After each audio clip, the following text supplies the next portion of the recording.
Mark your fucking calendars because January 6th has been a SpongeBob extravaganza. There's nothing else that has happened on this date other than getting your sponge on.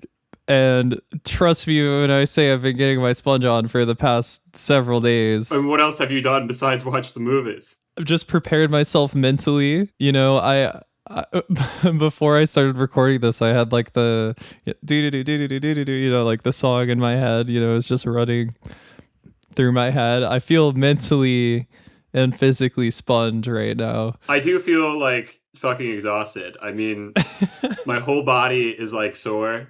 I don't really know if that's related to SpongeBob, but I was totally excited to do this. And I mean, I still am, but also I might pass out after we're done. I went through a lot today.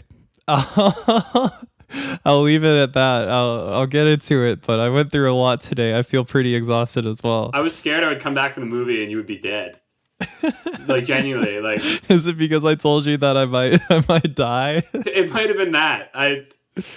I was walking back from the movie and I'd be like, oh, that'd be pretty, like, I probably wouldn't be able to watch SpongeBob anymore because it'd be like a reminder. For some reason, I did have a thought that, like, what if this was the last film that someone saw before they died? I don't know why I thought that. I often think that with movies. Like, whenever I watch a movie on the plane, I often ask myself, like, if the plane were to go down right now, would I be satisfied with what I was watching?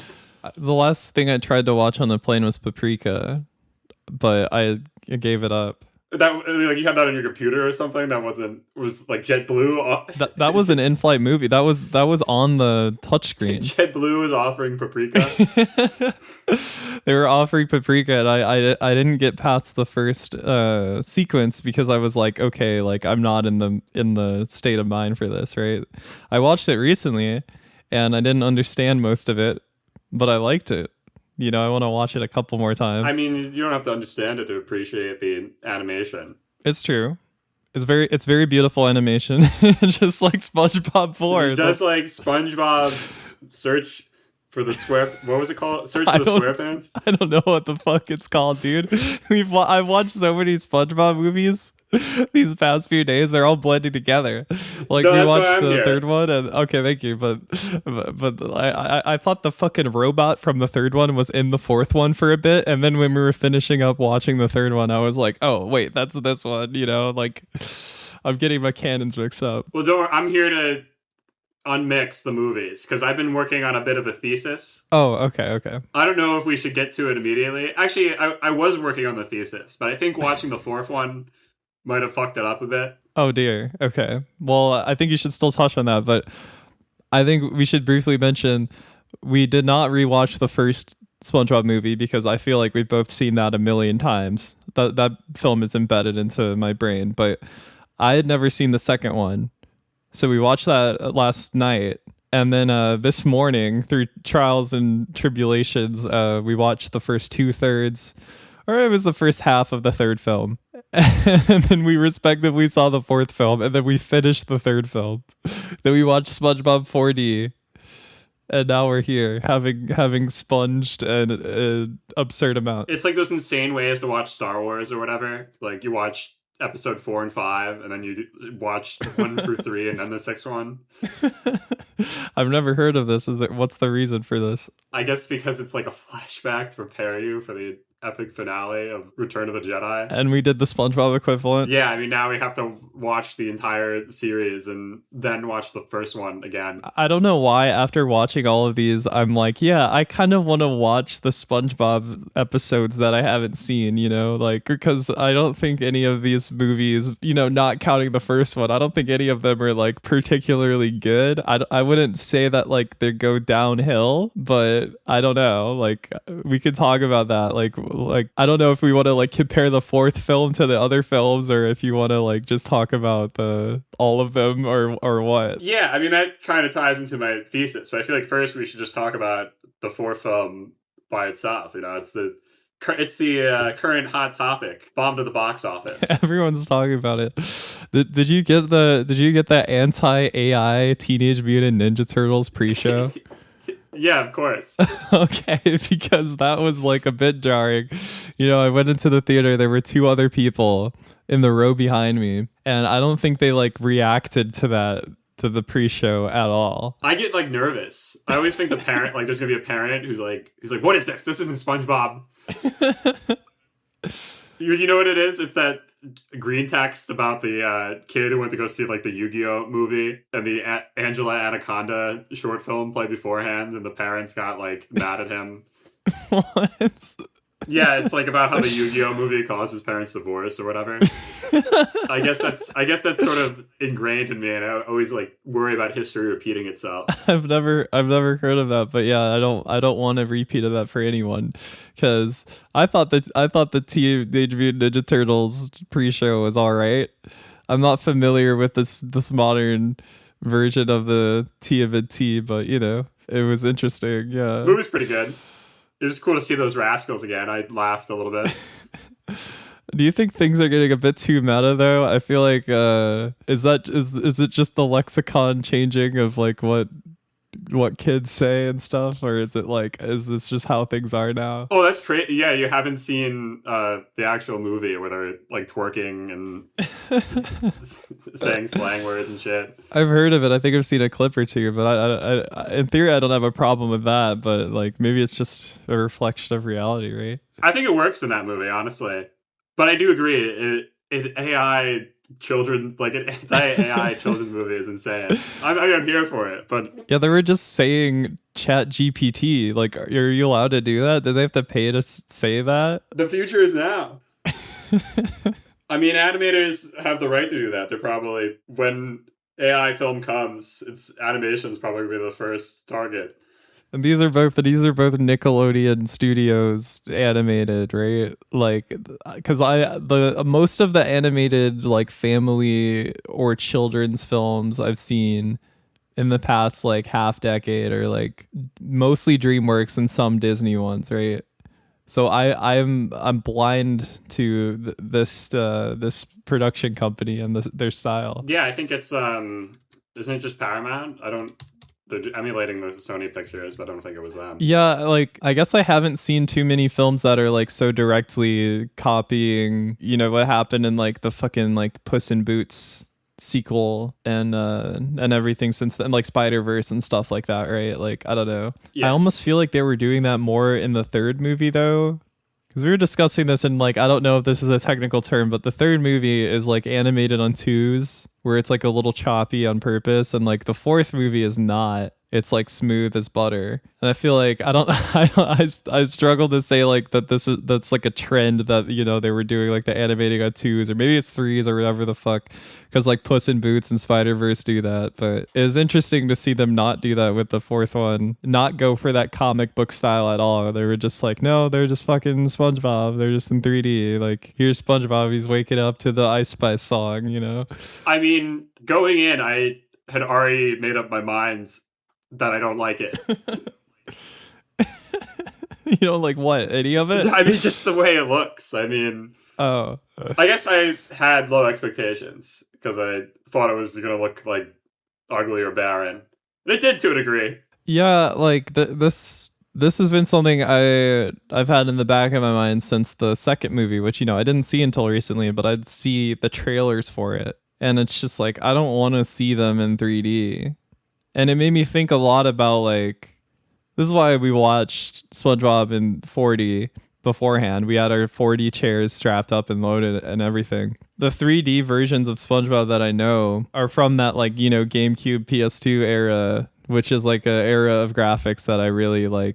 I really like because I grew up with it, so therefore it's good. Classic. Like the SpongeBob in 4D movie is like, you know, I don't know if it's actually cell shaded or not, or all these buzzwords, but it looks, you know, it's very simple and it's charming and it's like not trying to be anything that's too much. I feel like these new movies, maybe not the second one when they went on the surface as much, but these new movies, they get a little too hyper realistic. The third film had Gary with this like super detailed shell, which really threw me off, and it made me happy when I was watching the new movie that they didn't make Gary's shell so fucking hyper realistic, you know. It was just more like, oh, this is Gary's shell but in 3D. That's what I felt about Mr. Krabs it made me think about like eating regular crabs. And I don't want to like be thinking about that when I'm watching SpongeBob. You know what I mean? Yeah, that's a bit. It's a bit fucked. I mean, it's the same as SpongeBob himself. Like,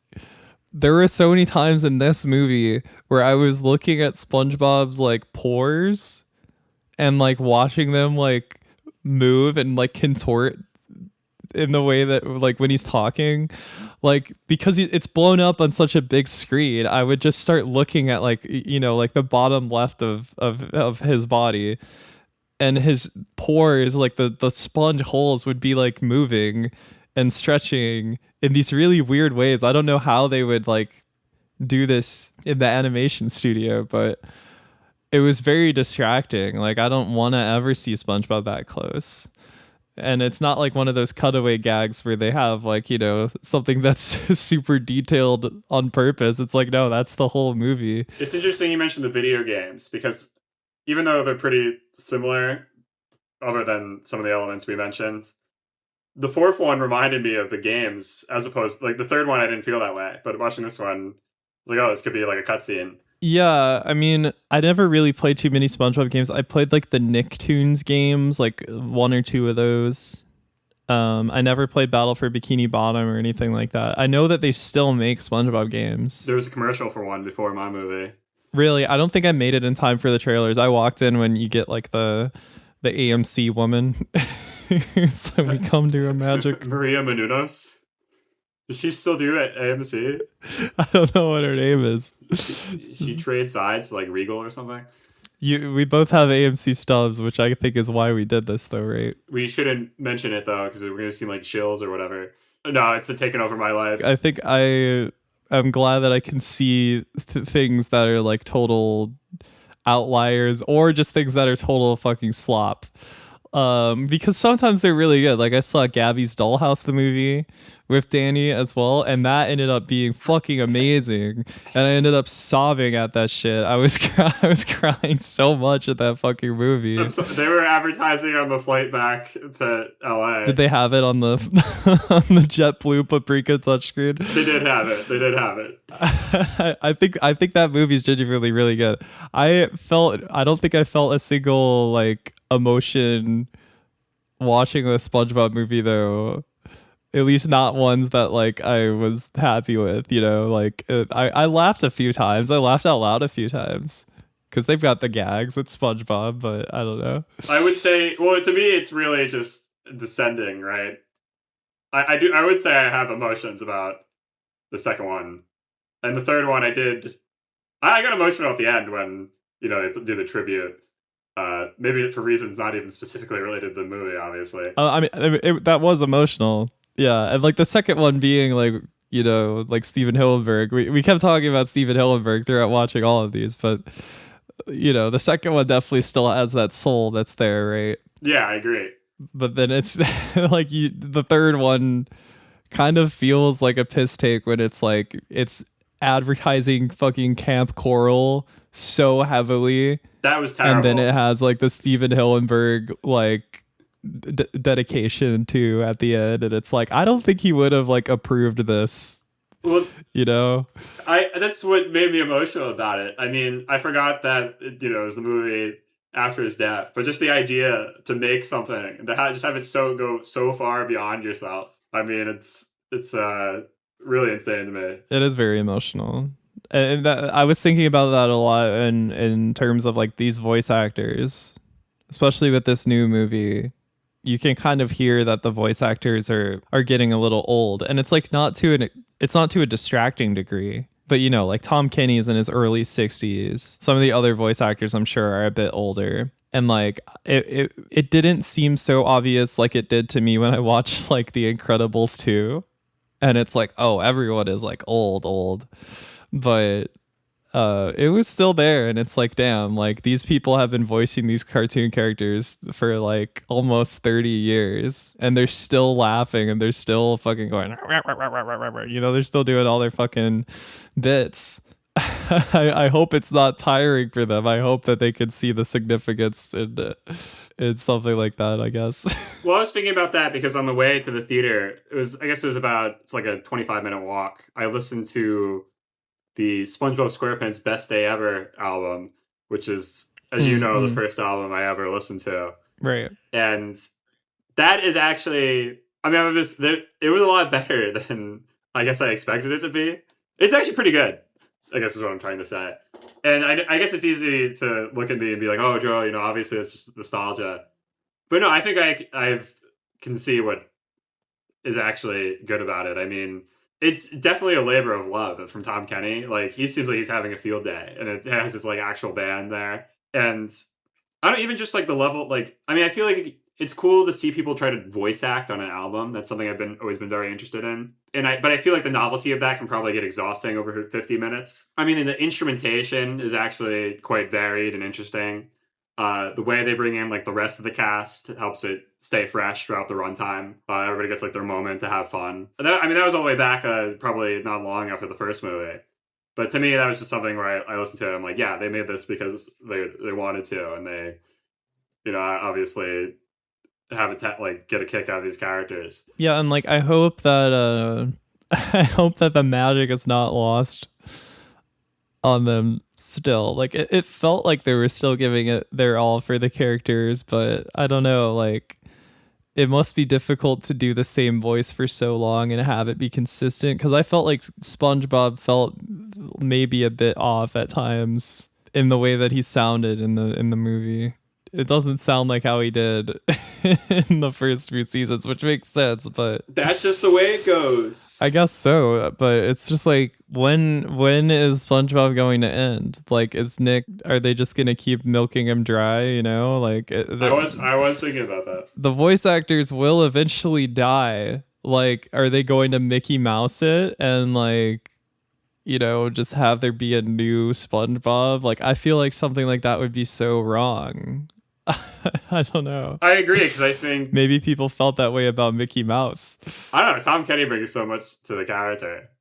His own comedic background, and even his own inspirations, and something like just the music that I hear on that album. Right, it's this combination of influences that I think comes from him being a comedic personality. So I feel like they're so heavily dissociated. But you know how it is. Maybe they'll swap him out. Yeah. I remember there was this Instagram post that would go around back in the day where they would like imagine this ridiculous ending to SpongeBob where everything falls into place perfectly. And it's like everybody's dreams come true. I mean, it was total like tearjerker bait. But I think about it sometimes. There's like one where it's like, well, Patrick, he does find out mayonnaise is an instrument. And then we zoom out on the jellyfish fields, and they're all standing together. And I'm like, oh, is it actually going to be like that? How do you end something like SpongeBob? Yeah, I guess like watching these movies, it made me realize like not how formulaic SpongeBob is, but just how the executives and like the writers view SpongeBob's formula. That's what I'm saying. And how they feel like they have to stick to it. You know what I mean? I mean, cartoons are, so many of them are built on formulas, but is it like with this movie? It's literally just the first movie again. At least like the arc, right? I was thinking that. I mean, like even down to there being fucking pirates at the start, which I guess they do for most of these. But like I don't understand why they feel like they have to rely on like the same things. Maybe this is just how they think you make a kid's film. And maybe they're right. But see, when I saw the pirates in the second one, I thought it was kind of cute. I was like, oh, this is like, it's telling me it's a movie, right? But then there's none in the third one. But then they brought it back for the fourth. The third one's kind of weird. The third one is also like stylized a bit differently. Like the characters look and move differently. They're animated differently, right? Like the third one's kind of an outlier, but it's not like this is a return to form in a good way though. Like I just don't know how you would make another SpongeBob movie and like innovate. It seems almost impossible. Well, we'll have to. I was like thinking of if I could make my own SpongeBob movie, what would it be? Who would I rip off? Ryan Tricarden. I don't know. I was low key thinking stuff like that. I mean, the segment in the fourth one where it glitches and then it becomes like a meta thing. I was like, oh, please give me a whole like 90 minutes of that. Like I was hoping the movie would just go off the rails. Yeah. From there. I guess a good example of that would be like the new Looney Tunes movie. Oh, that's Have you true. seen that? Yeah, it was good. I thought it was really good, and it even did like the twerking and the memes and shit, and it didn't feel like too forced. It's just funny, and like I think it did kind of go off the rails and had a lot of like meta bits without being like too, corny.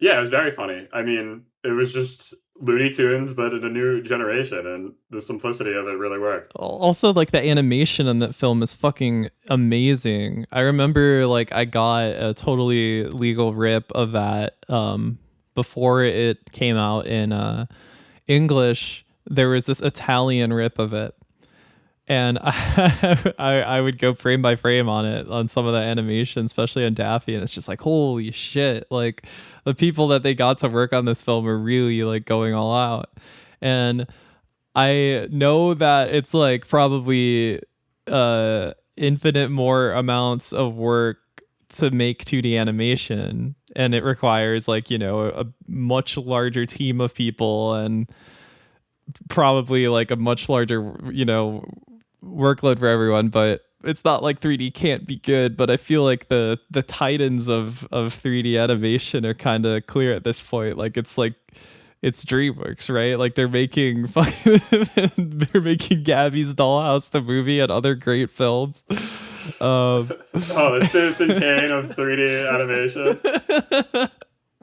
Well, that also does the real life shit as well. I didn't even know it was mainly animation until I saw it on JetBlue.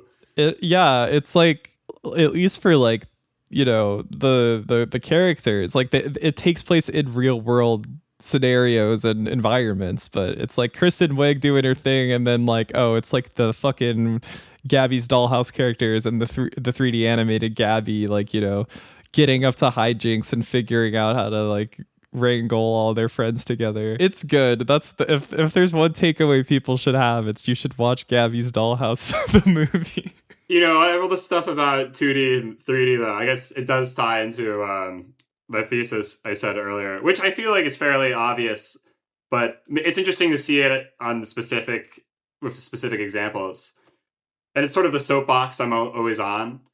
But I feel like watching the 4 SpongeBob movies, you can see just in general the landscape of children's animation quite specifically.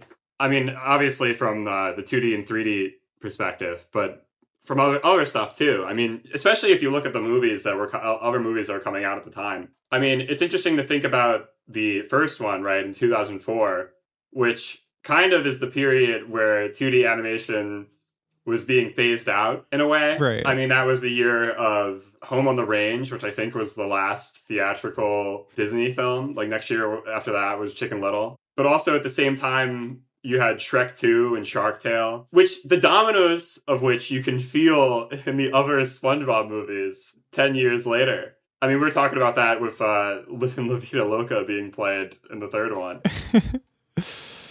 God, some of the needle drops in the fourth one though, where it's just like they put every song that you would expect to be there. As far as I'm concerned, there's only one song in the fourth one. I mean, I got the biggest laugh out of me. The fucking I Spy song. I thought it'd just be at the end credits when it starts playing in the opening. I genuinely was like losing my mind. Apple bubbles so big like Mrs. Puff. I don't know. It was designed to be, you have like one drink with your friends and you're just repeating it over and over to each other like all night. I got out of the film on the car ride back. I put on the I Spy song. I was like, I need to listen to this again. It's so ridiculous. And I think it's good. I think it's actually good. And I think like this is the thing with some of the end credit songs in the third SpongeBob film is like they always just say SpongeBob in the chorus, and it's just it fucking kills me. Like imagine you get like approached to do a commission song for fucking SpongeBob, and then like you're like, what do I put in the chorus? And you're just like SpongeBob. I wrote down in my notes like the equivalent of Ice Spice being approached by SpongeBob to make a song is like in 2026 Kanye approaching you to work on something. Like I feel like there has to be some sort of like evil lurking in the shadows with Viacom asking you to make a SpongeBob song, right? Like, I don't know. It's kind of selling your soul to the devil a little bit, even if she made a banger. This is why I made up my mind about the fourth one beforehand, about like what it represents to me with like, I guess what I was saying, the landscape. Because I mean, I enjoy the song too, but I mean, the level of like ridiculousness to it. I'm like, oh, this is a children's film that could only have come out the same year as the Minecraft movie. I feel like they're banking on it being like so ridiculous that people, can't help but just repeat it or whatever, and it works. It works too well, I think. I guess I feel I don't want to no disrespect to Ice Spice, but I guess it had me this anticipation that the movie would be sort of this brain rot type deal where everything is like 2 times speed, right? And it's I don't think it was quite like that, but it was definitely more of that than the third movie. Yeah, I think the moment when it starts going off the rails is when, they I guess we can describe the plot a bit. Like, Mr. Krabs is a fucking swashbuckler, which is a made up pirate word. And then SpongeBob's like, oh, I want to be that. They like go down a vent. They find the Flying Dutchman, or is it the Frying Dutchman? I still don't know. The Flying the Dutchman. Fairy Odd Parents or the Fairly Odd Parents? I still don't know. Is it wrong to care about like the SpongeBob canon? Because like I had the same thought. Like call me insane. I mean, there's like levels to it. Like, I mean, there doesn't need to be, it doesn't need to be like serialized or whatever. But they know who the Flying Dutchman is. That's a fucking established. I character. know. This is the same thought that I had, where it's like, why are you pretending that you don't know who this person is, and like, why is the lore changing? It's the same with the third movie, and it's it's like the Camp Coral advertisement movie, where they're rewriting history. That's worse. It's much worse. It's much worse. But they're fucking rewriting history. They're saying, oh, like, this is how everyone met initially. And it's like, no, it's not. Why are you lying to the new generation about how everyone met? Like, why are you lying about how they meet the Flying Dutchman? And I'll be honest, I thought that I would dislike the side characters that are, a part of like the Flying Dutchman's cabal. I thought they would go more into all these Barb was awesome. characters, but I really liked Barb. I thought Barb was like a good character. Barb was the highlight of the film. She's great, and I'll put it out there. I ship Barb and Patrick.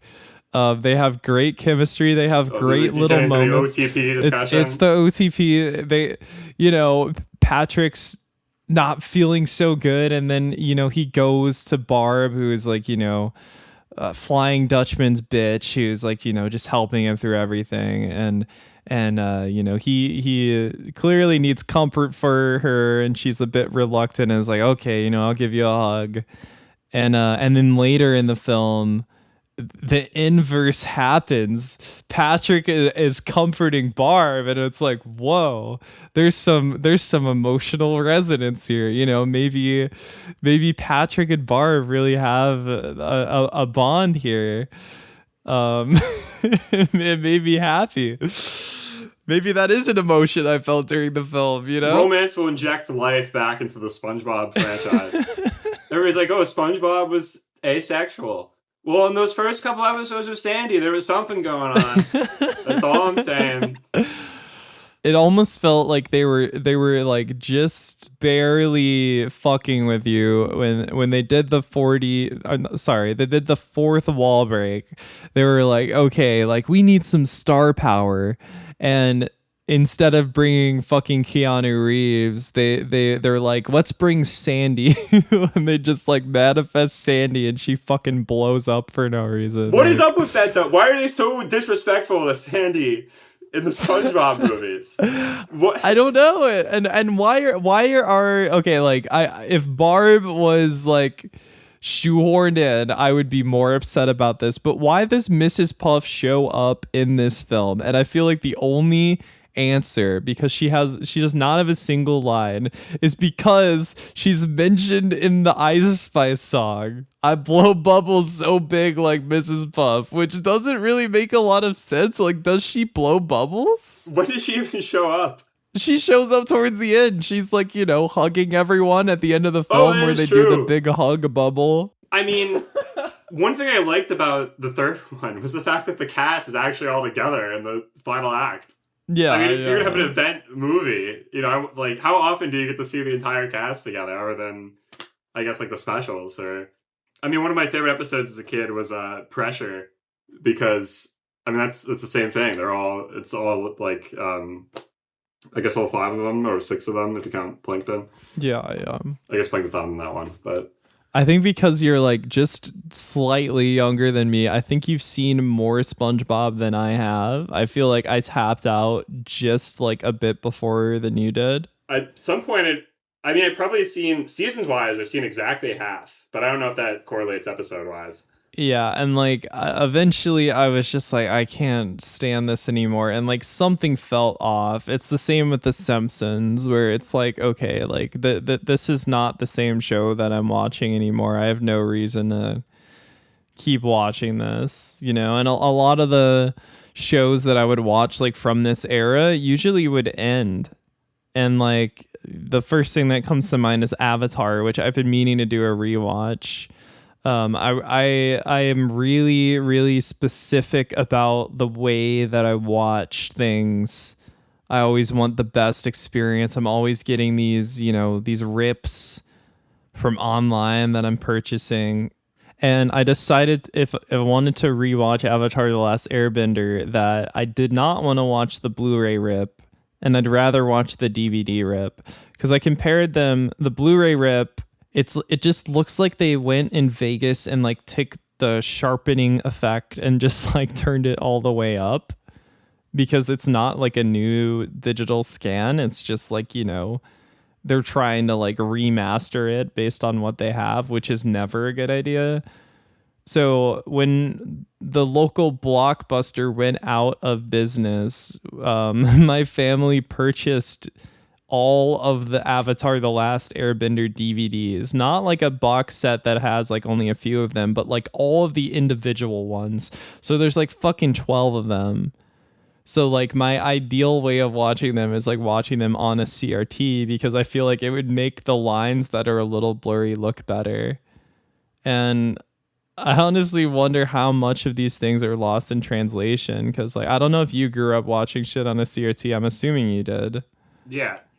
Yeah, so like I feel like these things just kind of look better with that. I feel like when things switched entirely to digital, it almost made things like slowly descend into looking more fake and just more corporate, and it's just not a good feeling, you know. I feel like the soul has just been lost, like in so many ways with so many franchises, where it's just like I just don't know what I'm watching anymore. I mean, first off, I mean, it's great that you try to cultivate good viewings when it comes with like visuals and audio quality and all that, because I think whether it's subconsciously or not, it does make a difference, and it leads to, you know, the magical viewings, if you would. Right. And I think about how many movies I probably ruined by watching them on like F movies or something. But with your second point with the, you know, like losing soul or whatever, I mean, you know, we've kind of, even without watching the first movie, this is 20 years of animation. And the reason I said my point was kind of lost was because I guess I expected a bit more of an obvious difference between the third and fourth one of the SpongeBob movies, which, I mean, we've touched on, but I mean, they're really not that different. And part of me wonders if that actually says something about culture in the last 10 years. Not to like get all I don't like going this, you know, kind of cynical direction, because obviously people innovate, right, all the time, and there's good stuff from every era. Yeah. But I guess it makes me think about where the good things are coming from. I mean, right, to me, the third movie is like, that's like post Rise of Illumination, like children's cinema. Yeah. And I mean, because like what came out in 2015, like I guess Minions came out in 2015, or I can't really think of I have not seen Minions. Hotel Transylvania 2, I've not which seen that. maybe is fire. I haven't seen Hotel Transylvania 2. And I can't, like, I'm not doing this. I mean, Inside Out came out that year, which is probably one of my favorite Pixar movies. Haven't seen that either. I need to catch up. But my point is, like, with this, like, post Illumination period, I think about the standouts, and they're not any of the, like, the major studios anymore. The people who, have kind of changed course for the most part. Yeah, it's always like something out of left field. Like the first thing that comes to mind, mostly because it's like it resonated with me so much, was Little Amelie, Yeah, which is like exactly. the franime that came out recently that I can't stop thinking about, and thank God it's on digital now. I've been meaning to rewatch that, and that shit just blew me away. And it's 2D animated in this very specific style that's like almost I don't know I don't know how to describe it, like watercolor or something. It's like fuzzy, and it's just beautiful. And I feel like stuff like that is so few and far between, and I feel like no one fucking knows about that movie. Like I saw trailers for that movie when I would see like G Kids shit in the theater, and it's like, oh, check out this stuff. And it's like I watched that because it seemed so unique, and it seemed like nothing I've seen before, and that is always very enticing to me. And then I went and watched the second through fourth SpongeBob movie, which is quite the juxtaposition. Yeah, I mean, I've been telling people about Little Omelette, but for me, like, I guess the third one came out in 2020. Like, that's movies I always champion: Cartoon Saloon and like Wolf Walkers. Mm-mm. Like at that point, Cartoon Saloon had made features for probably, I guess, 11 years, because Secret of Kells came out in 2009, and then they also had, I never watched I guess it was The Breadwinner, but there's also a Song of the Sea, which I just watched on the plane. I mean, my point is, obviously, I'm coming from kind of a different perspective, because one of those movies I literally didn't watch until recently. But to me, like, even though I had seen Secret of Kells, I was like, oh, it's good. Like in 2020, Wolf Walkers felt like like it had a new power to it suddenly.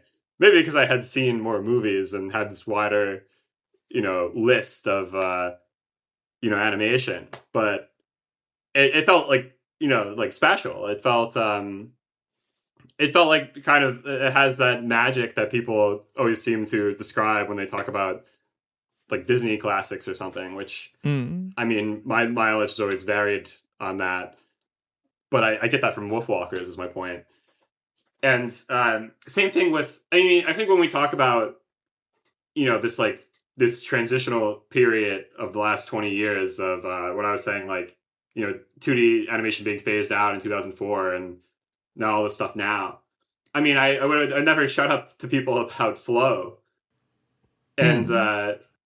I guess the idea that that it kind of implies that I like 3D animation less, which I don't think is true. I mean, I think 3D animation can obviously be beautiful like anything else.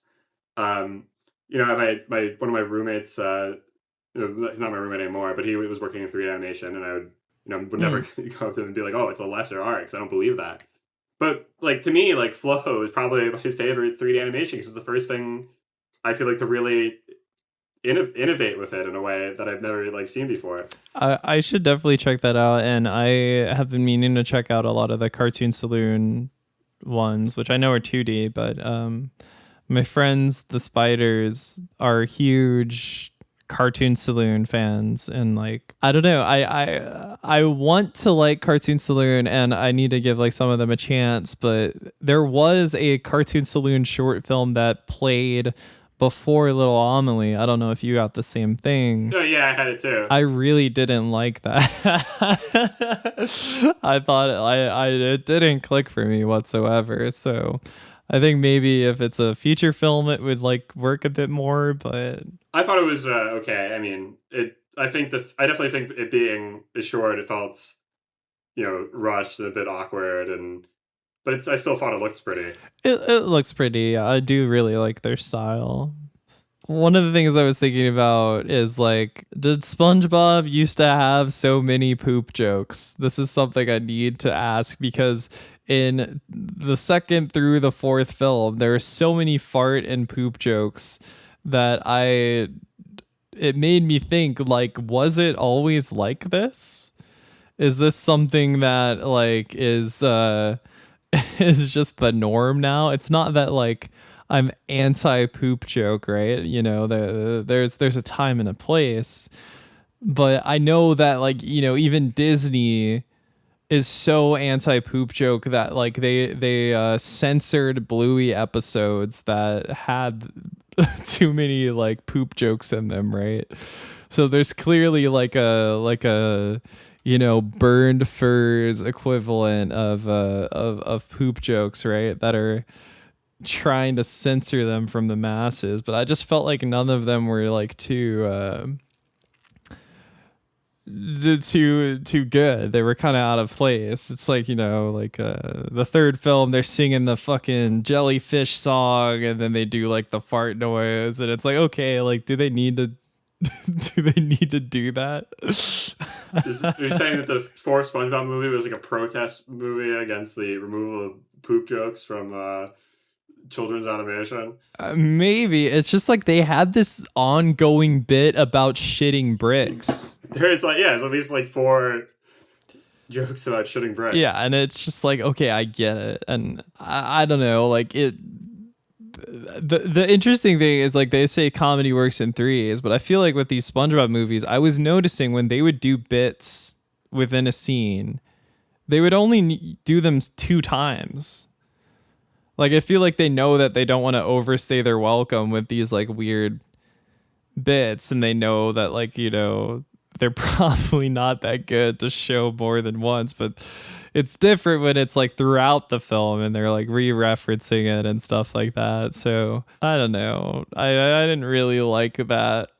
I didn't really get anything out of that. I preferred when SpongeBob and the Flying Dutchman were just going absolutely sicko mode on the guitar and like dancing to that EDM remix of like the do do do do do do do do do do do song, like one of those background songs from SpongeBob. I liked that. I like when they would just go fucking crazy.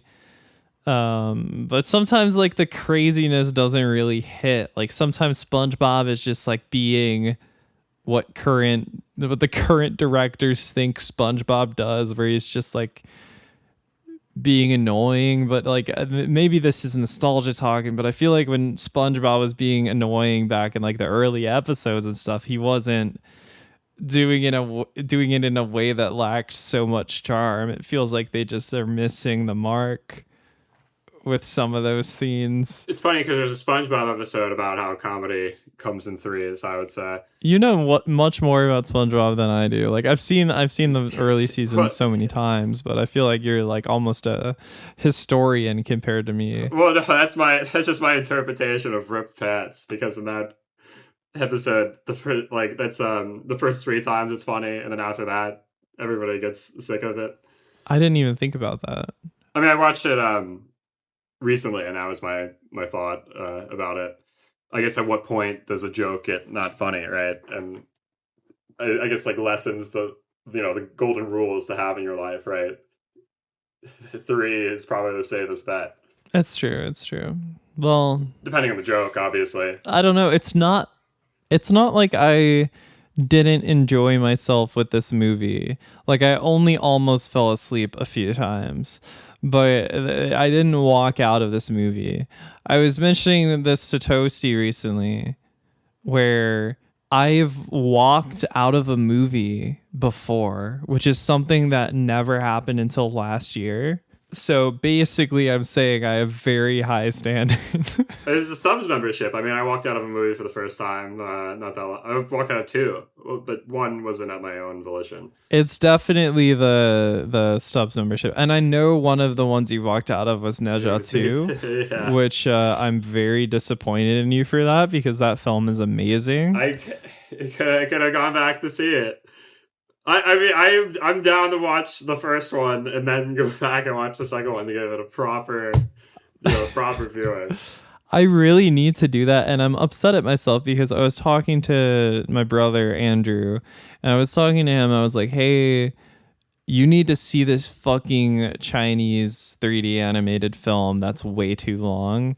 And I watched it. I loved it. I didn't understand some of it, not because it was in Chinese, but because there were characters that were clearly from the first one that I would have liked to know and love, and I would have liked to be like, oh, it's these motherfuckers.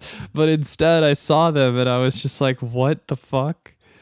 So I was meaning to watch the first film with them and then watch the second film with them when it came out on digital, but they brought it back and I missed it when they brought it I back. could have gone back if I decided. It's what a fucking piss take. It's upsetting.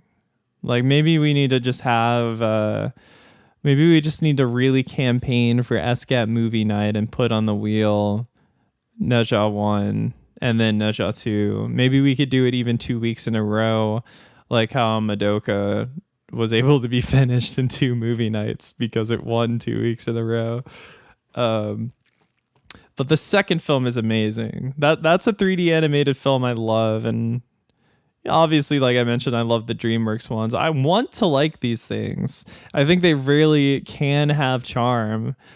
It's just like I see no reason why SpongeBob needs to be in 3D. It's like, okay, the second film, it's mostly in 2D, and then they get to the surface and they're in 3D, whatever. That makes sense. But they didn't do that in the first film.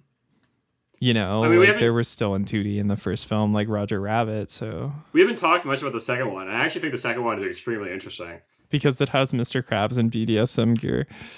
I mean, that's funny, but I guess because 2D animation, 3D animation, as we've talked about, post 2004, when were 2D animated films getting into theaters? Usually they were because of TV shows getting their big movie, whether that was Bob's Burgers or My Little Pony, right? Those are like the main examples I think of, or something like Winnie the Pooh, which was something people were familiar with, like that could get its opportunity. Or I guess there's Princess and the Frog, which is actually the last Disney 2D animation, not fucking Home on the Range, like I said earlier. But I mean, even that feels like an outlier, right? Yeah. But that's like. It feels like 2D animation was snuck into theaters with the second film, and especially first off, I mean I said to you, I remember the live action section being like bad, and it was actually like worse than I remember it being, and probably actually one of my least favorite parts of any of these movies.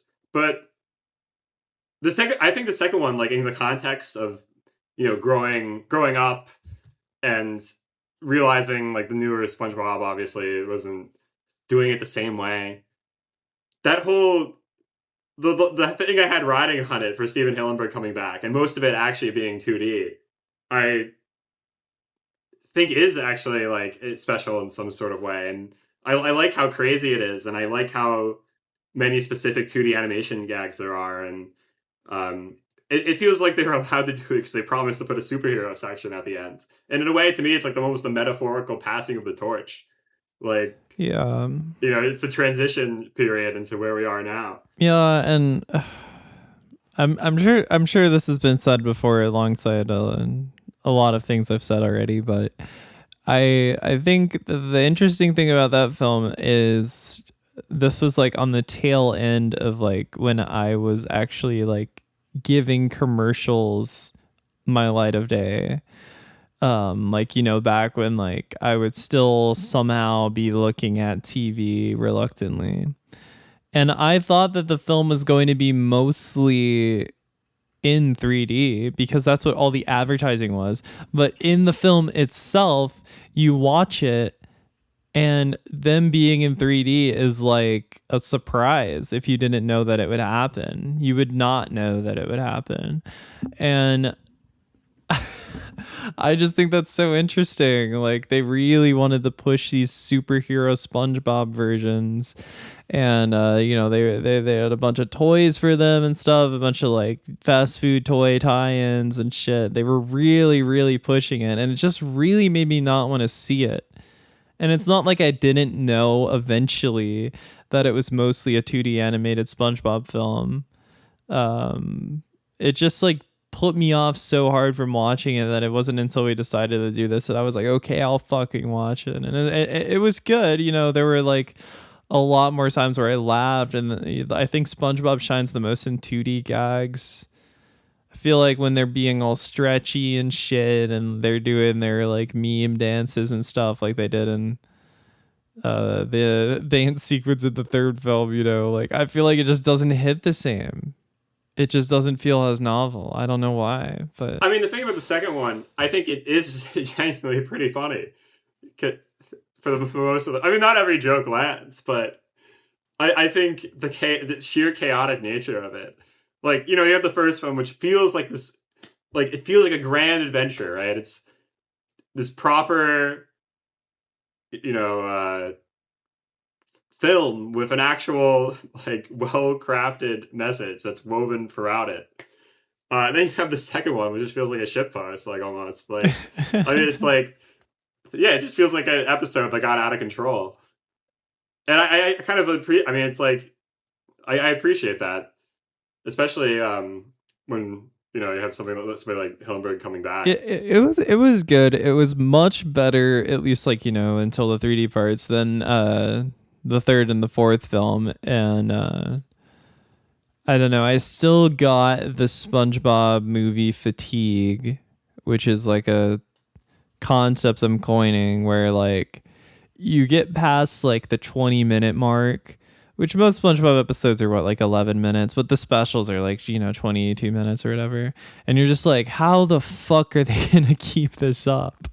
Where could this possibly go? How are they gonna stretch this out? And then just like more and more batshit things just start happening. Like in the third one where they like to go to this fucking pirate zombie Snoop Dogg bar, and you just don't know what you're watching anymore. More evidence for the post-Illumination. Well, I guess that's more like live action, cartoon buddy movie, like Sonic type stuff. Yeah. I will say it's probably the funnier version of the trope of that for me. I was laughing my ass off because of how absurd it was. That's what I'm saying. I guess SpongeBob was so out of left field. I'm glad they didn't do that with the fourth film, where they didn't have Bush Keanu, they didn't have Snoop Dogg. They had Ice Spice as a very minor character with like 3 lines, which amused me. At least I'm assuming that's Ice Spice. Yeah, it was Ice Spice. Where she was working at the theme park. So I liked seeing SpongeBob background character Ice Spice.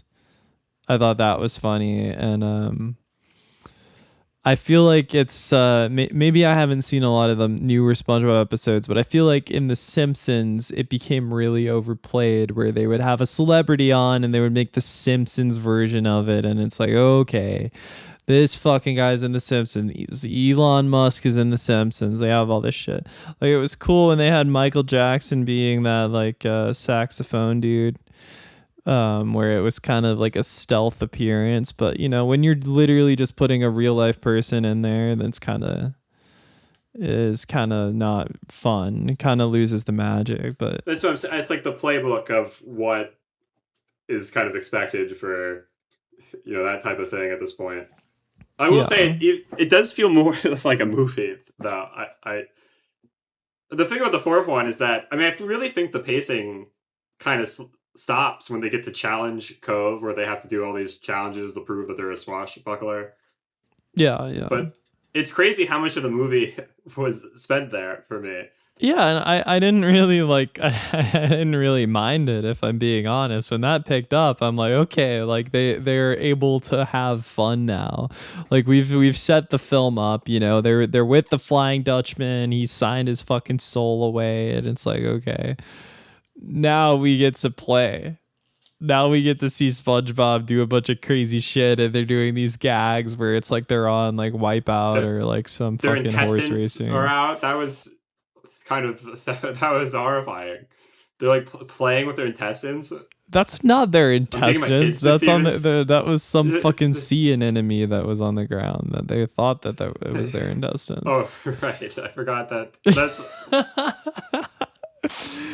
Did you think they were playing with their fucking iridescent intestines and then slingshotting themselves around? I didn't remember the sea anemone. I thought all my critique is invalid now because I don't remember the actual gag. Well, it's not out of left field to have them play with their actual intestines. I feel like some of the gross out gags get really gross. Like in the third film where they open SpongeBob's fridge and it's like this, it's full of fucking mold. That's pretty funny, actually. It's good, but it's gross. And I forget if this is the third or fourth one. I think it was the third one, but like they go to Gary's litter box and you can see this like fucking like this mottled shit that Gary took with like lighting on it. I actually remember. I missed that. I'm glad you missed that. You should not go back and look at that because I did not need to see that. That was when I was disassociating from waking up because I woke up and immediately started watching the movie. I need to talk about some of the things I wrote down. One of them is Patrick gulped in a very gulpy way. In a you know he did the and I instinctively gulped in the same way right afterwards audibly. This is something I do sometimes. I don't know if it's because I have Tourette's or what. But like I felt so fucking embarrassed. I'm glad that I don't know if it would have been better or worse if I was in a packed theater, but I felt bad for those people sitting behind me. Not just because I gulped loud, but also because I was taking fucking notes during the SpongeBob movie. I don't think they could see it, but that was just an embarrassing moment I had. I don't know if you've ever fucking what's the like echolalia so something in a movie on accident. I mean, I have probably done it before. My entire life is just actually becoming every character I watch in every film for the next week. Which one from the SpongeBob movies are you gonna turn into? SpongeBob, baby. We're fucking getting the best day ever every day from now to the next rest of my life. Well, I don't know if it's fitting, but I feel more like I'm Patrick. So maybe we can start fucking flinging our intestines around and laughing.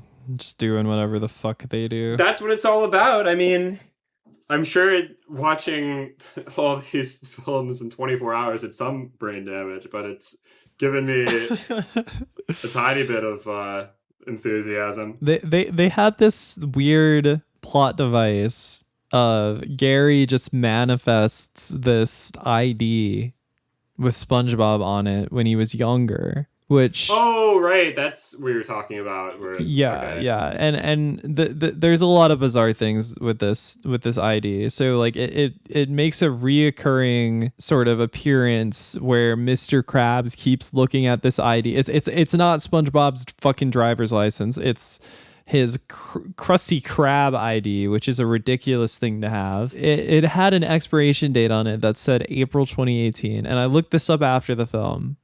What's the significance of April 2018? I was wondering that. There is no significance from what I've researched. That's just what they put on there. Usually you'll get these references. Nope. You know, there might have been a reference during like the game show part when they were showing SpongeBob do the second challenge where they had stats for one of the monsters he was fighting and it said like weight or age and it said 6, 7. I was like, okay. I know those numbers. You know, they're in touch with their audience.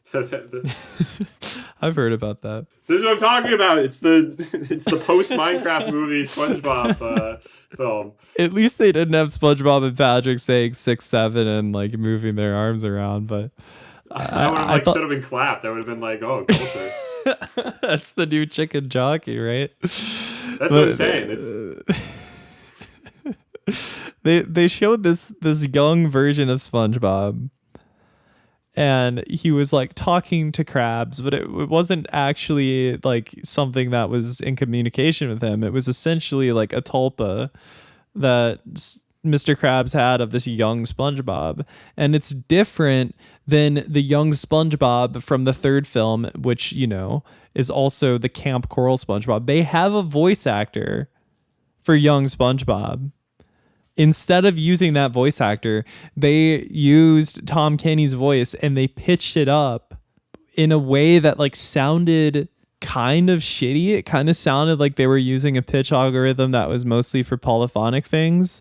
It did make me wonder, like, what if you pitched up SpongeBob voice with like a monophonic pitch algorithm? It would probably sound fucking ridiculous. And if I remember to edit this in, then I'll show the difference of what that would sound like. It doesn't matter now. What? You're stuck, so I'm doomed. Goodbye! Known for executing his subjects by beheading them in a flamboyant floor show extravaganza? Okay, I'm editing this right now. I really don't know what point I was trying to make. Just like ignore this part. I just thought it was so interesting, and I thought it was like, if you think about it being like his young SpongeBob tulpa in his head, it's very sad when he fades away on the ID and his SpongeBob tulpa ceases to exist. It made me kind of emotional as someone that has had multiple tulpas that just fade away. It's like, damn, dude. I guess I wasn't thinking about it like that. I always think of things in terms of, is this a tulpa thing, right? Like Paprika. Well, that Paprika is fucking tulpa core. It's very tulpa core. Like Satoshi Kon has some tulpa themes, even if you've seen Perfect Blue, it's not quite that in how it plays out, but it seems like it is for most of the movie, right? So well, yeah, I mean, it's I guess different sort of approach, maybe more like almost like a Fight Club brand, if you would. But I feel like Paprika is more literal. Yeah. It was a sad scene, is my point, when the SpongeBob tulpa faded away in front of Mr. Krabs' eyes. Instead of Keanu Reeves in the third one. Yeah, I guess Keanu Reeves is a shared tulpa between SpongeBob and Patrick, right? I mean, when he comes back at the end, just as like a vision or whatever. Yeah, I was gonna say he probably does exist in the road trip, but when he comes back, it's like, oh yeah, he does have Sage as a tulpa, which is. It's interesting to think about. I guess the idea of the fourth movie is going for this like relationship with Mr. Krabs and SpongeBob, which is interesting to think about because I feel like, I mean, obviously, it's a classic dynamic, and I can think of countless episodes where they've had, something kind of more emotional. But when I think of, the way he's used in the first 3 seasons, it's interesting to think about like it being the boss employee relationship, and I feel like all those episodes are sort of a play on, that specific dynamic. Like I think of the Krabby Land one, which I guess to me is almost like a critique of like Chuck E. Cheese type places where Mr. Krabs wants to capitalize on like children's imagination. Right. And I mean, it's like a joke on him. So it's interesting to watch this one. It's kind of like straightforward. That obviously they've always cared about each other, but just how straightforward it is interesting, especially considering the first movie. The conflict is all about that. Yeah, and it's going more into Mr. Krabs' backstory, which doesn't feel as forced as I thought it would. The only thing that felt super forced was like, okay, he was just fucking like jerking off, like fucking around at his old fry cook job, and then like this horn showed up that made the Flying Dutchman just try to get him to go through his challenges, I guess, which, if you follow the movie's logic, that's something that the Flying Dutchman has been trying to do to a lot of people for like 500 years. So I get it, but like it's just still kind of weird. But yeah, this is a good point. I think it was nice seeing them really care about each other, and they both spoiler alert, they both end up as these like Flying Dutchman versions of themselves, which I was really shocked at like how they went about that, because usually you turn into like a ghost and like you phase through things Casper style and you're not really like fully there.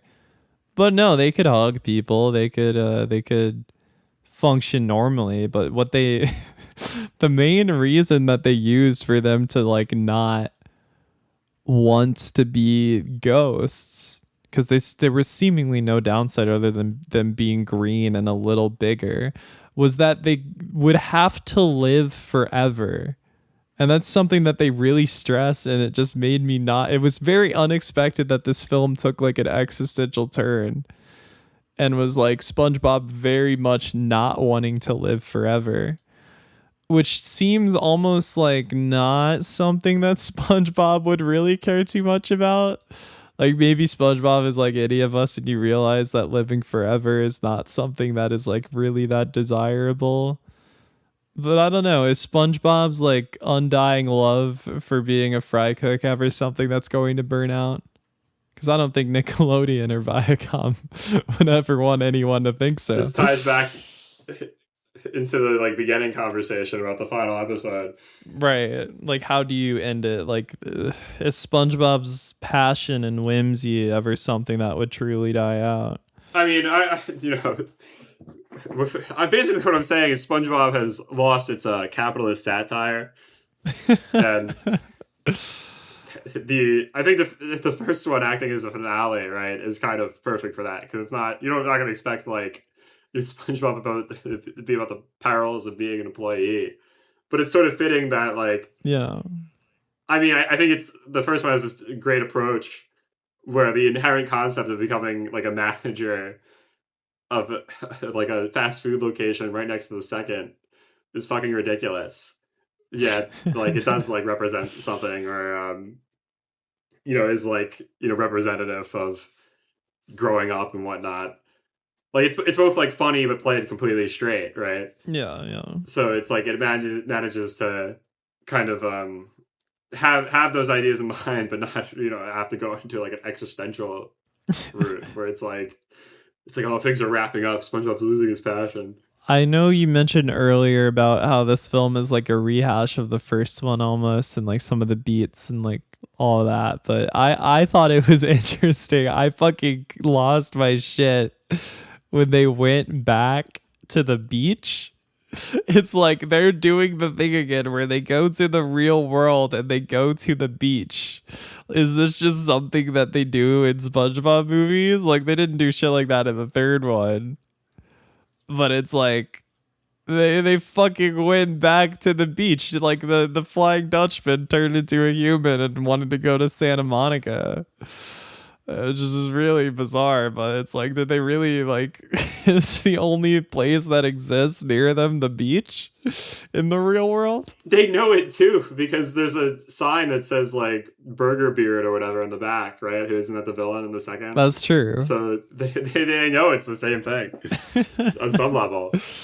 What else could they have done, really? But they could do more. I don't know. It's not like I need to see SpongeBob and crew in Times Square, Then we'd really be lost. Yeah, like the I guess they know the thematic relevance of going to the beach, because Bikini Bottom is, underwater near a beach, as has been established, right? So they don't have to leave too much. But does this mean that like Bikini Bottom is near Santa Monica, like canonically? Then we have to plot out Shell City in the first, and then the second I guess they're in an unnamed location. We could make a map. I was trying to figure out where it was. Making a map for SpongeBob locations would be no different than trying to like make a timeline for the Zelda games, though. I feel like nothing fucking makes sense, and they don't care about the lore in these movies anyways, so fuck them. I care about the lore. SpongeBob should have like the Adventure Time like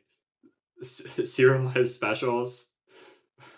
Like, well, they have Tom Kenny, right? That is the interesting thing, is like I got so used to Tom Kenny's voice being Ice King. I've watched way more Adventure Time than I have SpongeBob in the past several years, that like It was like, oh yeah, he is SpongeBob. No, but what I'm saying is, like, you know how they did like Steaks or whatever, right? It was like a 6-episode miniseries.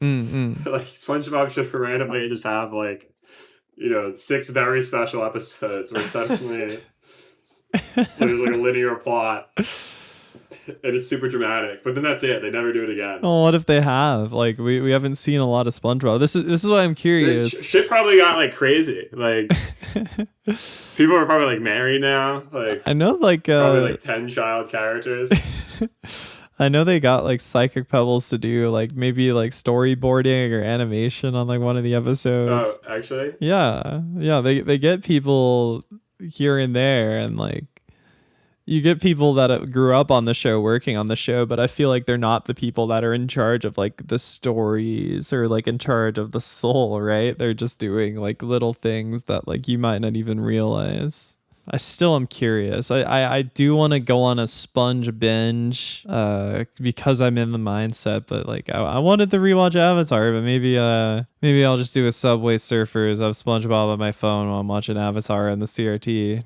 Kill 2 birds with 1 stone. I mean, I'd watch like select episodes. I remember, okay, to this day, I still get like SpongeBob YouTube recommended to me all the time.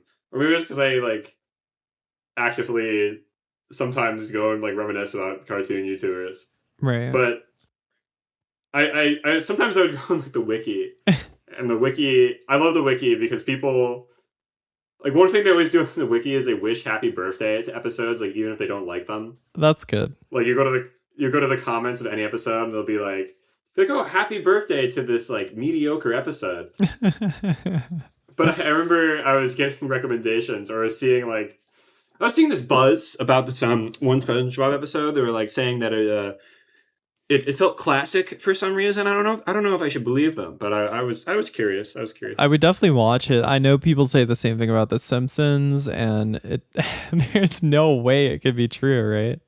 I mean, all of I feel like what I've been saying, it kind of falls in line with those ideas that like, oh, things were better when I was a kid, and it's gotten, everything's gotten worse, which I've said I don't think is true, but I mean, obviously it's just coming from different places, right? And it's not going to be in the 20th season of SpongeBob. Yeah. But like, it could be. Yeah, I want to believe. I mean, people work hard on these shows, and I remember I'd look at the episodes. I think, even though I have watched one like newer one. I remember thinking it was like a little funny. It was about this. It was about like Old Man Jenkins wants to get like a senior discount at the Krusty Krab, and I don't know, like ghosts show up and shit. I don't really remember the specifics. I remember it being a little funny, but one thing I remember looking like, I was getting curious like for the episodes, the like pairings that they do, or like the characters they put together, they're always trying to like match up unused pairings, and I think that is interesting. I mean, that is when you're writing a show for so long, that is what you have to do, and it to me on paper it seems like it would make it like interesting again, or that's like there's like appeal in text. It is like fresh in some way, but I mean that's only on paper. I do wonder if it is worth finding diamonds in the rough, and I feel like sometimes it is. Like you listen to like a Ponies at Dawn album, maybe 2 of the songs are good, but like they're pretty fucking good songs. Well, usually right? I wait for the people to tell me which ones are good.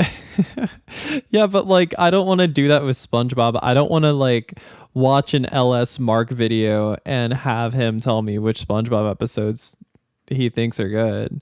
I want to figure it out for myself, because like I don't want to hate any of these things, and like all things considered, all of these SpongeBob movies that we watched, I did enjoy them to a certain extent, right? Like I didn't walk out like it was the Phoenician Scheme. That's insane. Well, I guess that's mine.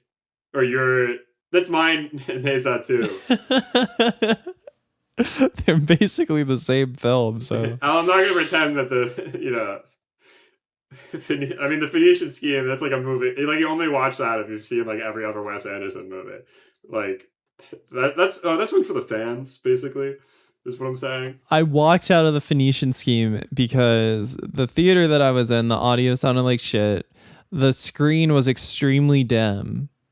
and I had just taken like acid not too long ago, so like the I had really fucking annoying visual Well, snow. that would do it.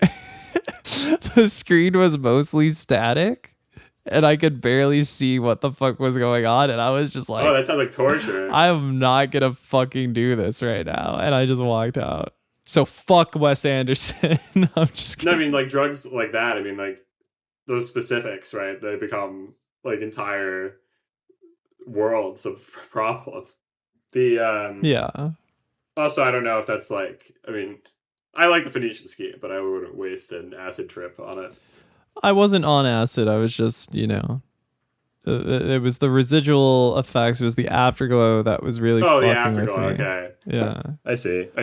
One of the last things that I wrote down about this film Hmm. was, what does this movie smell like? And I'm going to ask you for the SpongeBob movie 4, what does it smell like? Because I have a very specific answer, and I'm wondering if you would agree with me. But I want to hear what you think first. Well, the first word that popped in my head was plastic, but I think we can do better than that. I think this film smells like Jack Link's teriyaki beef jerky. Okay, that is very specific. Can you explain why, or is it just a feeling? It's it's more of a feeling, but it feels like you open a bag of teriyaki beef jerky. It's maybe the pirateness of everything, but it's kind of like a snack film that it's like, one that like, you're eating it and it's not like the best for you, but like it's still like there are redeeming qualities to it. It smells like, to me, the queue for the E.T. ride at Universal Studios. Holy shit. Fuck. That makes me want to go there so bad. You have no idea. If I could hit up ET and Men in Black Alien Attack right now, that would fix me. And I or just not too long ago, I was thinking that watching 16 seasons of SpongeBob would fix me. So thank you for pulling me out of that rut. I mean, basically what I'm saying is this is a SpongeBob dark ride. I wish there is a SpongeBob dark ride, kind of. Like they made this fucking Toy Story Mania ripoff that has a really sick Mr. Krabs animatronic for the pre-show. And then you get in and it's just screens and it's just you like fucking shooting bubbles or whatever the fuck at all these fish or whatever. I forget what the actual thing is because I was bored. But the closest we'll get is that or SpongeBob 4D. I would love to see a proper SpongeBob dark ride though, with like, actual like moving animatronics and stuff. Maybe you could go to Rock Bottom like they do in the 4D movie. They could have all these things, and even that, it made me think like, okay, why are they not bringing back like these classic SpongeBob locations and characters? Why do they like shoehorn in like Barb and stuff? Even though I ended up liking Barb, and it's like maybe there is no answer, and maybe if they brought back all these old things or continued with like the current SpongeBob canon, that it would be like too much nostalgia. Well, that's what I hear about the show actually, is that they just now are like nostalgia bait all the time. I have heard of that. Like speaking of LS Mark, I watched a video he did on some of the SpongeBob episodes about how like they really play the My Leg guy to death, and they like take some of the characters and dedicate like 6 episodes to them doing the same bit. Well, I remember the My Leg episode. Well, I thought that was like, I don't know, I guess I thought it was a little funny at the time. But I guess if you keep doing that, like obviously you can only do it so much. This is why I want to form my own opinion on SpongeBob and go back and watch everything. But I have that desire for so many things. I want to do that with The Simpsons. Sometimes I feel like I even want to do that with Family Guy and like some fucking just like slop shit, just because I know that like there is good shit that it probably is still coming out. But I don't know. I don't know if it's worth the time investment. Yeah, I know. I mean, it's time investment. That's the great problem. It's interesting though when I think about like what makes it SpongeBob good. I don't want to act like I have some like secret like enlightened knowledge, but I mean, to me, I feel like maybe it's just a level of like ridiculous analysis I like always apply it to these things, even like these cartoons, right? But I mean, I think it's best represented in the movies and what they're about. Like the for 2, 3, and 4, I feel like the themes are super. I mean, they're all the themes of the movies are super direct. But in the second one, I guess it's about like teamwork, right? They say it like a million times, and I don't even know if the movie really takes the theme that seriously. And then in the fourth one, obviously about like being a big guy. And the third, I guess it's also about courage, which is not really that different from being a big guy. And then in the first, it's about growing up and accepting, that you're a kid, or I guess what it means to be, a man. I compare them, and I can think of the other three where they just say the theme so directly. And like at the first, and then the first one, there's like a speech about it, which. But I think with the sum of like all the scenes in the first one and how much there actually is to exploring that idea, and how every scene is actually working to elaborate on that, like as a proper script. And I think about the earlier episodes, and to me, I think the earlier episodes work because they are kind of about stuff, but it's so easy to forget that because the show is so iconic. All the lines are so like disposed in the culture that I'm not thinking about like them having like a message, but to me, I think there are like hidden messages well woven into the early episodes, and I wonder if I would watch the later ones, how many of them I would walk away and be like, oh, that had like, that had substance actually. I wonder the same thing, and I don't know. I feel like in general, SpongeBob shifted from being a show that was like more focused on like the comedy, in writing, into more slapstick and gross out. Not that it didn't have slapstick and gross out like in the early episodes, but I don't know. I think it shows that the writing, not just for the comedy, but just in general, like just sort of shifted, and it became more of just like slop as opposed to, actually trying to say something. Even you go back about like fucking Atlantis Squarepants, like I don't really know if that episode is trying to say much. It's just kind of like a spectacle. Have you heard any of the songs from Atlantis Squarepants like recently? No. They're pretty bad. Is it fucking David Bowie? Well, yeah, but he doesn't sing. Oh, okay. It's just everybody else. I haven't, and this is another reason why I want to watch them, is because I feel like I've seen the first couple seasons, maybe the first 3 or 4, like a lot, but the ones that like I was watching as they were airing when I was a bit older, I would only see when they would air, like the special, and I would never really rewatch them. So I feel like those are memories that like I have that just It's interesting because I remember recently I saw once from like season 5, and then we watched the earlier stuff, and the difference to me was like night and day. I mean, especially with the first season, which I mean, I always am going on like, oh, like this is like a vision or whatever, and I'll throw this or whatnot. But I feel like the reason the first season feels like that is because like most of it is just about like it's so interesting to think about these locations, which are so iconic now, but like actually establishing them to like people who are not familiar with them when it was first airing. Like, it's this cool world to hang out in, and there's like a light, breezy vibe. There's a very like almost dreamlike, comforting vibe to the worlds, and I think because the show is so iconic, you don't necessarily have to like think about establishing that vibe as much because these locations are second nature to any viewer. Yeah, and they always really like being like, this is Bikini Bottom, guys. This is the Krusty Krab, guys, like in these movies.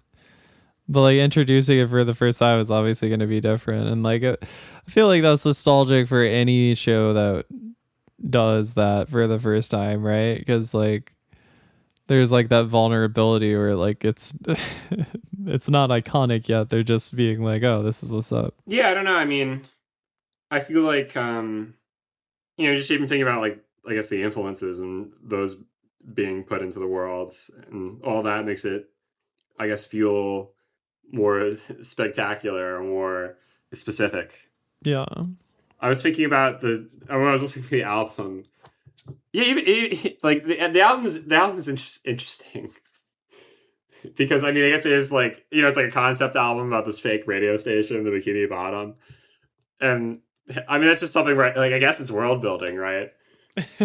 But like even how they do with the instrumentation, the like the last song is this like split between. There's a section about the Bikini Bottom, there's a section about Rock Bottom, and the way they paint these like locations, like the first one kind of has I guess like this like you know kind of classic like sleepwalking type guitar, or I guess it's a steel guitar maybe, I don't know, but very very like Hawaiian Dream-esque. And then they go to the Rock Bottom and they paint it as this like punk place where like people are rocking out and listening to music loud. And that's just like it's cute. It's cute. It's just it to me it makes it a world. I did grow up on the Best Day Ever and the Yellow Album, and there's some songs that I remember really fucking liking, like Under My Rock by Patrick. Genius song. It's so fucking good. Well, I mean that one that's one where it's like listening to a song where it's like Patrick does it's like wailing and shit. Like it's like I wouldn't want to listen to that, but then I actually listened to it, and so they got like a harmonica, and they're going for like this old school blues thing, and suddenly it's brought to life. Like suddenly, it's not only funny, it actually sounds good. It is good. I just wonder how much like SpongeBob media there is to like actually consume. Because there's like the shows, there's a special, I said shows on accident, but I guess there's fucking Camp Coral and all this shit now. The Patrick Star Show. Oh God, I forgot that was a thing. I mean, we didn't watch the Netflix specials as well. That's true. I remember I saw somebody I followed on Letterboxd wrote a review for the Plankton movie that was just said unforgivable, and that's the only take I've ever seen on it. I pulled up like a random scene from the Sandy one when I was in Call with Melody. I just kept playing it over and over again, and there's this big fucking ugly fish that chomps and kisses this woman. I'm just a real life woman. I'm just like, what is going on in this movie? I kind of do want to watch both of them. I don't know if it'd be worthy of like another discussion, but I kind of just am morbidly curious. We have to give it like a bit of a break. Well, I don't know. Like I'm in sponge mode right now. Like you have to like ride the wave. I'm in the middle of a combo, right? Like if you want to be my combo breaker, go ahead and delete the files off of my computer, log in and Parsec. That's true. I like being in the sauce. I like being in Bikini Bottom. Even if it's not the Bikini Bottom I grew up in. There's still fish. Sometimes they even wear fancy dresses and have their titties out. Sometimes they have a peg leg and are a ghost and end up being really endearing. There's saving graces to these movies, and there's things that I feel like I'm probably not going to forget from them, even if these three films kind of mesh together in my head, especially because of the way we watched the third and the fourth one. Well, I hope I tried my best to argue their distinctities or whatever, even though I agree, I think the third and the fourth are pretty similar. They're very similar. Although I will, in terms of I want to figure out in my mind. I was going to argue that the second one is like it's like the post 2010s internet SpongeBob movie, which I don't even know how much I stand by that, but it's there like a little. I mean, I guess I'm like obviously going off the epic rap battles of history, but fuck, I forgot about that part. That was ridiculous. Even I mean, there's literally like two cute cat PNG like jokes in SpongeBob's brain. Yeah. Or even the fact that they reference fucking Hitchhiker's Guide to the Galaxy. Like, I know it's been a book since what, like the 80s, but I feel like there's something very post-internet about putting that in your kids' movie. I think so. Yeah, I don't know. Maybe that's a stretch, but At least it has soul. yeah. Well, I think I don't know. I like those. I enjoy those references because I think like when you can see what these people I guess are drawing from, and the fact that they're actually like I guess drawing from the heart of these other influences, and not just like making it throwing them in there lightly. Like when I think the second movie to me does have I guess some energy of Hitchhiker's Guide in it, at least a little bit. I think that's to me like when we talk about like what soul means. I guess to being able to chart that stuff is to me is a sign of like passion. Obviously, not every reference is like inherently laced with meaning, but it helps. I find it interesting that it's like I said to you that there are at least 4 references to Stanley Kubrick in SpongeBob, which I guess is like a classic thing to reference, but it feels like a lot. It's not out of left field because they did the fucking Werner Herzog oh, that's true. reference to fucking that one is extra insane. Julian that's like Donkey later. Boy. That is like a genuinely insane reference. Like Yeah, I completely forgot about that. I need to talk about my journey that I went on today after the film. Oh yeah, that's. I completely forgot about that too. Well, I've been saving it because I feel like I've went through all my notes. I've talked a lot about these films, and I feel like we're mostly done about at least the content of them directly. But I had a wonderful idea after I saw this film because I missed out on a certain fast food collab with SpongeBob that happened not too long ago at Wendy's, where, correct me if I'm wrong, but they brought the fucking Krabby Patty to Wendy's. Yes, I remember that. Yeah. So I did not have that because I'm like, this is just going to be a fucking Wendy's burger. But for this new SpongeBob movie, Burger King came out with a new set of toys, a SpongeBob house shaped kids meal, but I didn't get those. I got SpongeBob's Krabby Whopper and Mr. Krabs cheesy bacon tots.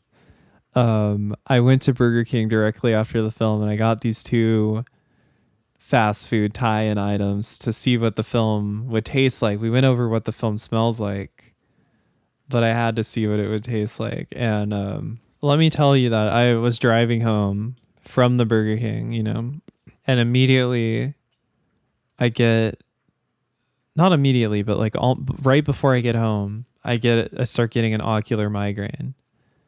And I don't know if this is directly related to seeing the film in 3D and also taking notes on my phone with the 3D glasses on. But getting an ocular migraine is no fun. I have to like close my eyes and then usually nap afterwards, which I ended up doing. But it completely negated the fact that SpongeBob's Krabby Whopper, the gimmick is that it has a yellow bun. So I ended up eating this burger with a yellow bun with my eyes closed because I had a fucking ocular migraine. And the past several times that I've had an ocular migraine, I've thrown up afterwards. So I was like, am I really going to eat the SpongeBob tie-in fast food like meal and then vomit it before I do the podcast on it? The good news is I did not vomit it up. I was scared it was dying. It stayed in my tummy. But I tried the food and I'd like to talk about it a little bit. I think we're really covering it all in this podcast. We're a fast food review. I was gonna say duo, but I guess it's just you. It's true. I was thinking of asking if you could do this as well, but I decided to make it a surprise because like I had a feeling it would not be worth it. Let me tell you. Is there even a Burger King around me? I don't know. There's a Jack in the Box across the street. We have the Gremlins. I'm sure you Meal. could. I'm sure you could make your pilgrimage to Mecca and get there if you took enough public transit. But for the SpongeBob meal. For the SpongeBob meal, the thing is, I roll up to Burger King. There is no SpongeBob anything on the kiosk outside, like the drive-through window, the screen. There's like a tiny corner, and I'm like, I wonder if they even have it. So like, you know, they do have it. I'm like, okay, fucking thank Christ, you know, bring it home. In my phased vision, I see a I see a burger that looks fucking like the most unappetizing thing I've ever seen. I'll put this on the screen, but this is what it looked like. I just messaged it to you. It's this yellow fucking burger bun that they use turmeric to color. And it was fucking like, it was gross. Like, okay, I've had Whoppers before, mostly Whopper Juniors, right? Because a Whopper is, you know, a Whopper is a commitment. And this just tasted like a bad Whopper. The bun tasted like, it tasted spongy. Which I guess adds up. I guess it's like what you would want with the SpongeBob bun, but it just tasted like a burger, but bad. It just tasted like a Whopper, but something was kind of fucking off about it. It was not good. Well, the good news is there's a Burger King half an hour away by walking, so I could. If you wanna get one, and we have a follow up. We'll keep the podcast going, and I'll try it in like real time. But I will say, as awful as this burger was, I didn't finish it. The Mr. Krabs cheesy bacon tots, I was like, this tastes like something Mr. Krabs would eat. This tastes like Mr. Krabs. This tastes like a Mr. Krabs related item. And as far as I'm aware, they don't have these normally at Burger King. It's not like they just took a fucking yellow bun and made a Whopper. Like, I think this was a new item. I wonder like how much they tried to make this taste like Mr. Krabs, but taste like Mr. Krabs. It didn't taste like a crab, but when I was eating this, I was in call with Toasty, and they were like, oh, like I can picture you like sitting next to Mr. Krabs and you're like popping these in his mouth one by one. You're like gazing deep into his eyes, but he's just looking forward, acting all tough. I'm like, damn, like that is really what this food feels like. That's like probably the ideal way that you could eat this food or feed it to someone. That's fucking ridiculous. I'm looking at it. I actually did see this. The Patrick Starberry shortcake pie. That looks. Oh, like you're fucking kidding me! Did I miss an item? There's two. There's the Pirates frozen pineapple float and Patrick Starberry. Oh my fucking god! This is embarrassing.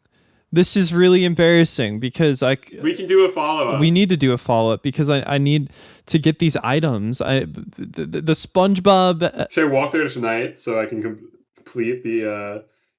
It's probably the lobby's probably closed. In the car, actually. Maybe we should both go tomorrow, and I get the remainder of the items, and you get all of it. Fucking all. You spend $20 at Burger King for SpongeBob food. I got a Jackbox 2 days ago, and I've been like, I mean, it was good, but I was like, I can only do that like once per month. This burger fucking killed me. Like I was suffering with my eyes closed eating this SpongeBob burger, and it was not a good experience. Those Mr. Krabs tots though, they're good. They're just good, and they're very Krabs-esque. So like, I commend whoever was in charge of that. I want to try these other SpongeBob items. I'm even tempted to get a kids meal and see what toy I get. You know, maybe as a commemorative sort of thing for this joint adventure that we went on. It's fucking ridiculous. I don't know. I will consume. I don't know what I was expecting, but I took the plunge. I tried it, and that's my review of the SpongeBob Burger King, half of the SpongeBob Burger King items. I'm glad we covered this ground because I completely forgot about it. Well, is there anything else you want to touch on before we wrap things up about the not just the fourth SpongeBob movie, but all of them, SpongeBob as a whole, children's cinema, anything?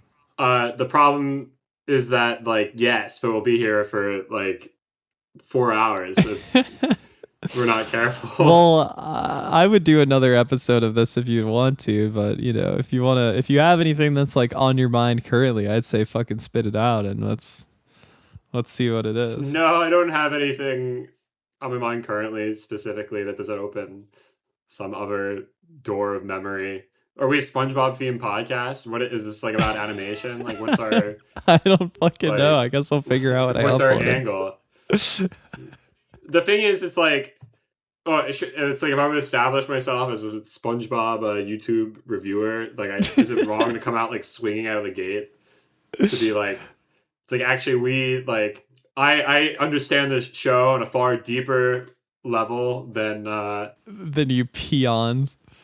No, I'm dialing it back. I'm not gonna. I don't know. Like, I respect you. I respect you, Mr. Enter. I respect you, Pie Guy Rules. I respect you, Phantom Strider. I respect you, LS Mark. I don't really watched. I don't think I've ever watched LS Mark. This is a big reason why I want to. I respect him though. If somehow I respect you, what you do. Continue. I think this is a big reason why I want to watch SpongeBob. Is because I want to be educated on at least something, right? I'm not educated on most things, but if I can know SpongeBob like in and out, if I can name episodes and be like, oh, this is the turning point. This doesn't have soul. This is peak. I think that would really do wonders for my self-esteem. So if there's any don't you think it's as simple as just knowing it's after the movie, even though there's good episodes obviously, but in terms of I guess what we consider the soul. Well, I don't know. I think I have to figure that out for myself. Squidward and Clarinet Land, that's Kino though. At least I haven't probably seen it in like 10 years, but I don't know what that is.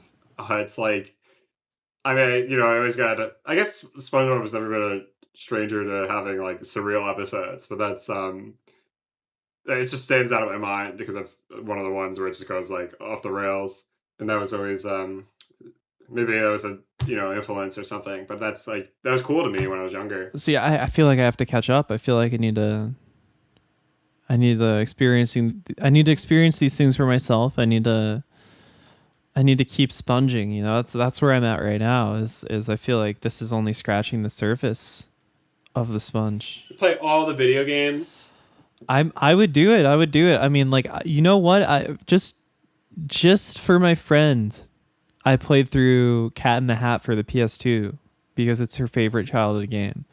I am not above playing these things, and I mentioned to you that one of the Nicktoons games I played growing up, I got soft locked in the fucking chum bucket. Which one? And I could never escape. I don't remember which one. I'd have to figure it out. Globs of Doom. That was my favorite, even though it's probably like you probably beat it in like 2 hours. Well, that just like that doesn't really help my self-esteem. Oh, I remember that being really. I remember the one I played being quite the fucking deal, day in and day out. I don't know if it's Globs of Doom. It could have been a different one. Well, maybe it was Dak of the Toy Bots. That sounds right to me, but I don't know. Who knows? Well, okay, I mean, I'm sorry, the most, like, I know why it's like, sorry, we're opening up another door. We're fucking ourselves. Open it. Battle of Volcano Island is, like, the weirdest one to me. Is that after Battle for Bikini Bottom? Well, there's, like, Nicktoons Unite, which I never played, right? Well, that's the Nicktoons, there's the Nicktoons one is, like, a specific, like, they're, like, in order, right? They have, like, a lineage, I guess. Right. which is Nicktoons Unite, Battle for Volcano Island, Attack of the Toy Bots, and then Globs of Doom. I think it was probably Nicktoons Unite that I played. Oh, it's the first one. I never played that one. But, I mean, Battle for Volcano Island is really, like, weird to me because I know why it is because I've had, like, dreams about it for some reason. Like, just specifically about that game, about, like, it's, a lot of it's, like, the location. Like, all the other ones are like, oh, go for the iconic, like, you know, Nickelodeon TV shows. But that one just takes place on an island. And I guess it does kind of add, like, almost like this, like, dream-like quality to it. Hmm. I don't know, because maybe islands are just cool locations, but some of the, like, areas are so, they feel so specific in my mind, or so, like, detached from everything else. Well, maybe that's a part of, like, figuring out the whole picture for SpongeBob is playing the Nicktoons games as well. Well, that one, they introduced this crab character this Oracle crab, who's like I guess, you know, like Master Splinter or whatever of the Nicktoons. The SpongeBob game I like the most though was Creature from the Krusty Krab. And that's another thing where I think about the plot of that game and I think about my taste now, and I'm like, there is a direct line between the two, because that one is all about their dreams and I guess the wish fulfillment of their dreams and like the intersecting of them. There's like this like Freud Krabby Patty who becomes like who's like the final antagonist, I guess. Huh. I never played any of these other than I think the first Nicktoons game. The weird, I was thinking about this one today, and not that I don't want to just as like one more to like get carried away. No, But go for it. it was like the computer version, I guess, of Creature from the Krusty Krab. This one was called Nighty Nightmare. I've literally never seen anybody bring it up, like not even on like these like YouTube videos. And this is like it's like a survival horror SpongeBob game. But like, because it's also about dreams, right? But the gimmick is that, like, you know, you have the first part where they have their dreams, but then it turns into a nightmare. And I mean, I imagine the game, it probably isn't that good, because I remember like the locations. It's I guess it's like effective because the locations are barren. I remember. I guess. Yeah, like they're like liminal, as the kids might say. But I guess that does make them feel more like a nightmare. Huh. Like the first like nightmare is that SpongeBob has been abducted by these alien jellyfish, which ends up being a plotline in the show later on.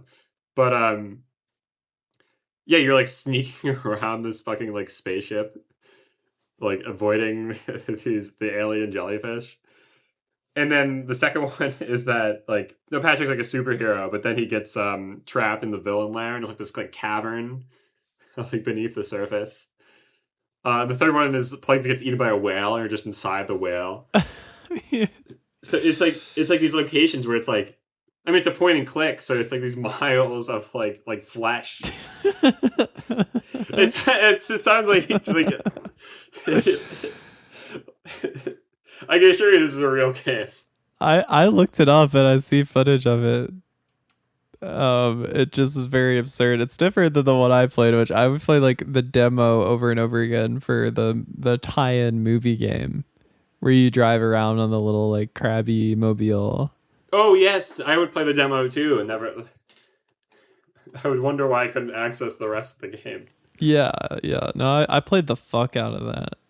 I don't know, tonight. I think we've ran our Krabby course here. It's true. At least for tonight. I mean, yeah. Okay, sorry. Let me like. If I open the door to like trailers I played before the movie, it's over. Well, I think we should do it again. I don't know if this will be a SpongeBob thing or what this will be. Yeah, I'd love to do it again. If anything, but this is a great time. If you listened to this, I hope you also watch all 4 SpongeBob films, so you know what we're talking about. I hope you watched it beforehand. Yeah, if you just listen to us talk about SpongeBob for 2 hours, I love you, and thank you. January 6th will be remembered as a day in history. The ringing in of a great year, I say.